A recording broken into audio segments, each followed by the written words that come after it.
Chapter 9. Franz's journey in Dubai was not easy. It took him 6 months to get a working visa. And during that time, he had to work multiple part-time jobs just to save up for his rent, food, and other needs. He was already sending money to me, but he never told me about his struggles with his visa and job. He struggled so bad that almost every month, he was asked to move to another villa, to move in with new people. Because in Dubai, almost every week, police raids houses to check on violations. The violations of the landlords are passed on to the tenants because of strict laws. Hindi na nakwento ni Franz. Sa akin lahat ng hirap niya noon, kasi ayaw niyang mag-worry ako.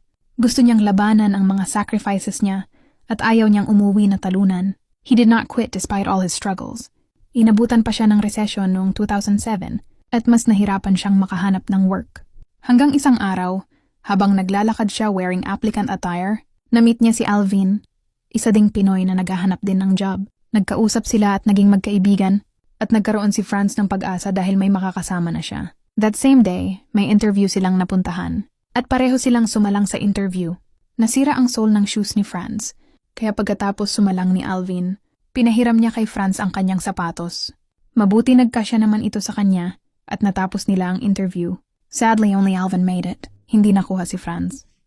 Pero dahil si Alvin lang ang nakuha, ayaw niyang iwan si Franz. At sabi hindi na lang niya ito tatanggapin kung hindi din sila pareho makakakuha ng working visa. Franz was touched by Alvin's kindness, and it gave him hope that there are still good people in this world. Pero hindi pa rin siya nawalan ng pag-asa at patuloy na lumaban para sa kanyang mga pangarap. Franz's story is a testament to the power of friendship and perseverance. Despite the struggles, he never gave up, and he was blessed to have friends like Alvin who stood by him. Stay tuned for the next chapter of our love story. Don't forget to subscribe for more.